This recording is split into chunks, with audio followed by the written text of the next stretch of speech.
Welcome to Hood Champion Boxing and Sports. In boxing, you find a way to win or you find a way to lose. Man, you got the biggest damn fight in the history of Japan about to take place, man. Inoue versus Nakatani. In case you didn't know, that fight seems to be a done deal for May 2nd of this year. And I'm going to tell you, when news broke that Inoue and Nakatani are going to meet in the Tokyo Dome, shit, the reaction was immediate. You know what I mean? This isn't just a title fight. Anybody who knows boxing, they know. This isn't just a title fight. This is a generational moment. If confirmed, let me tell you, I'll say this. This bout is going to transcend belts. It symbolizes Japanese boxing, claiming a global heavyweight class spectacle on its own stage. Because this is exactly what it's like. It's the equivalent of like a heavyweight bout, man. You know, the heavyweight division, supposed to be the most popular division in boxing.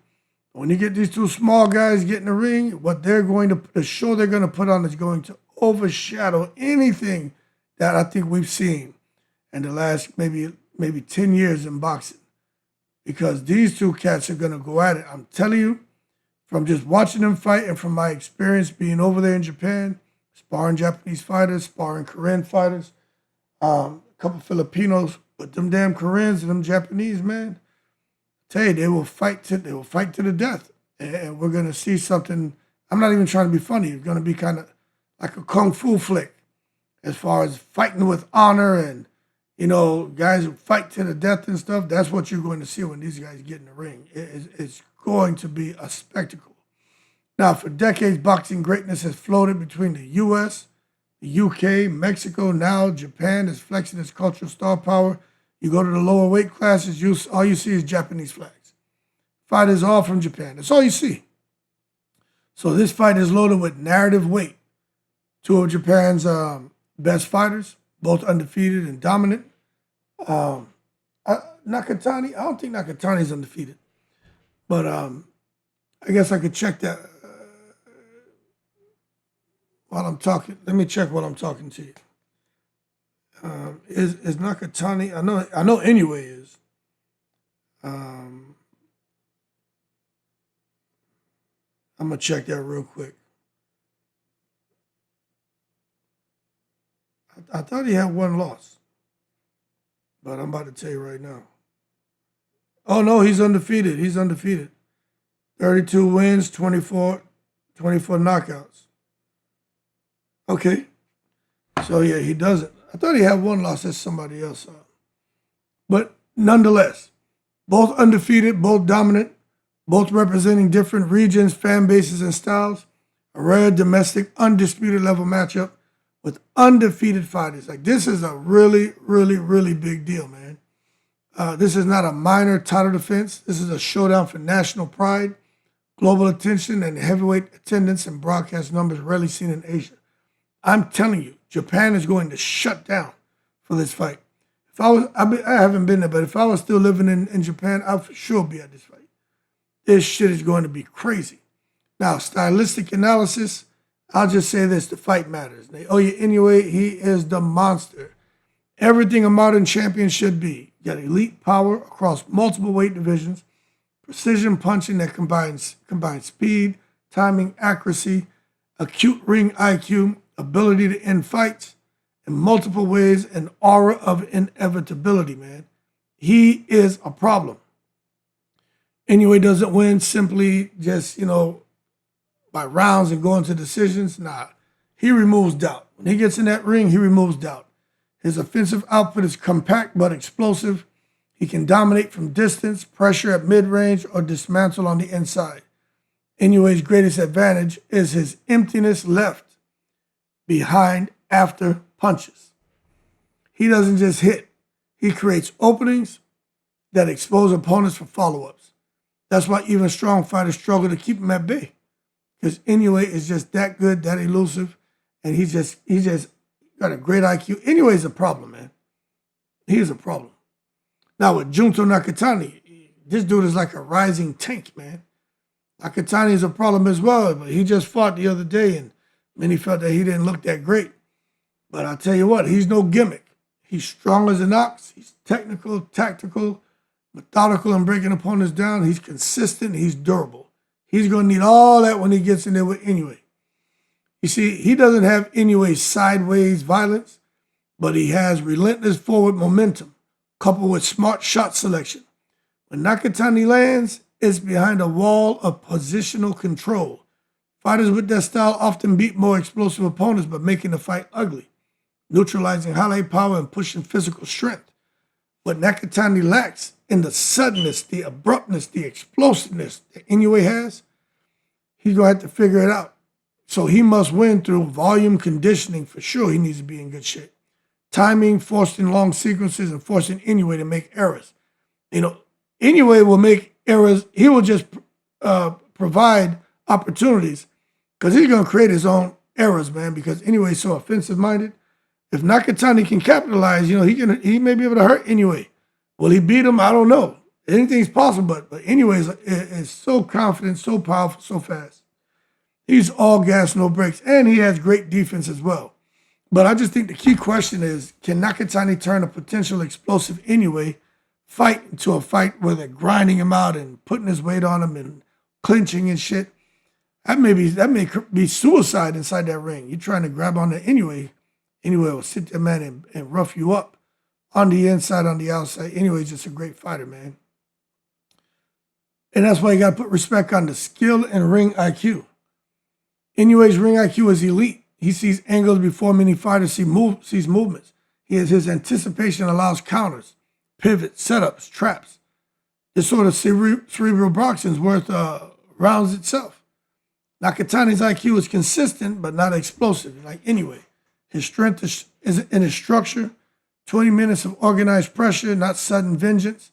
That means Nakatani must dictate tempo, avoid extended exchanges where Inoue reacts faster, leverage long range when possible, and he's got to do all this while remaining defensively minded. Now, the speed and the power, this is just where Inoue highlights, lie. Lightning ass hand speed, man, pop-up power from unexpected angles, body shots that change the rhythm. In contrast, Nakatani, he has power, but not the game-ending pop like Inoue. He hits consistently, but not explosively. If the fight stays in spurts of exchange, Inoue has the edge. If it becomes a long, grinding effort, Nakatani stays competitive. But I just really think when you come and you talk about the conditioning and heart, shit. Both of these guys have elite conditioning. Inoue has shown the ability to maintain output and accuracy late into fights. Nakatani's grind game is built to test opponents deep. This likely becomes a game of long minutes, more than short highlight reels. But I do think Inoue can get him out there early. But then again, Nakatani, he's tough, man. He's durable. But you just got to understand the mentality of these guys. Inoue is entering as the favorite. But favorites have lost when they've underestimated the focus and commitment needed. Inoue does not strike me as arrogant. He's calm, collected, confident, and he respects his opponents. And he knows Nakatani is no joke. Nakatani enters as an underdog, but few Japanese fighters have internal crowds behind them.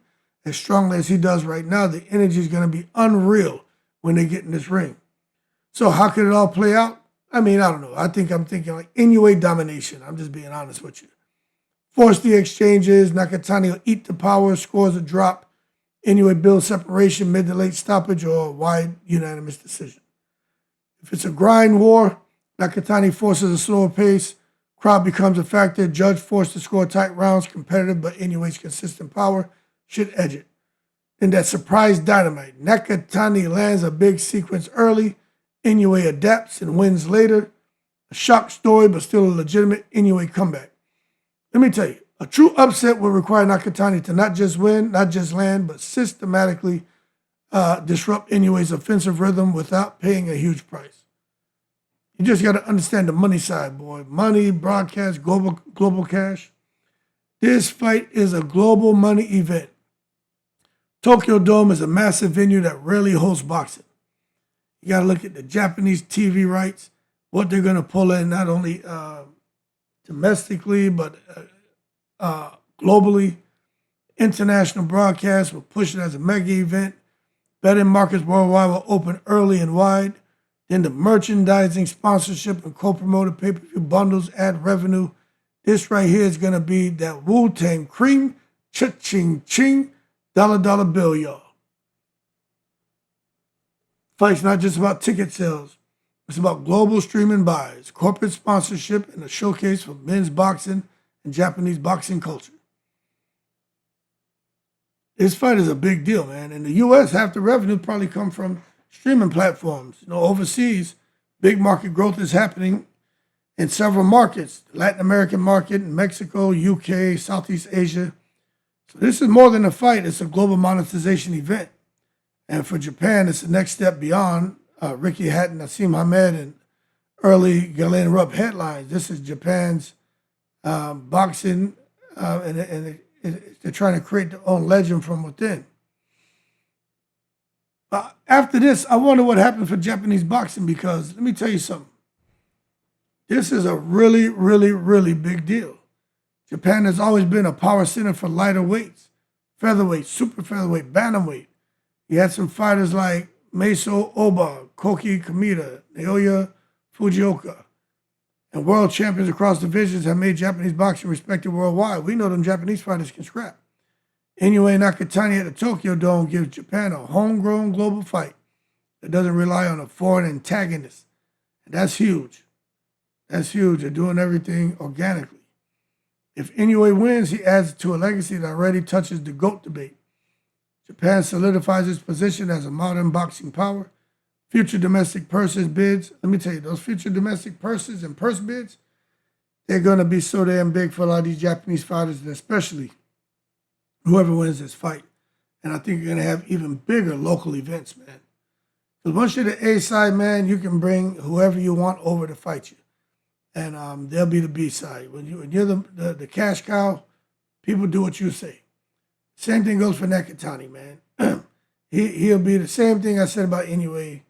Legend overnight, bigger events, and just forces deeper global scrutiny of Japanese talent, man. But either way, every promoter in the world is going to be paying attention to this fight.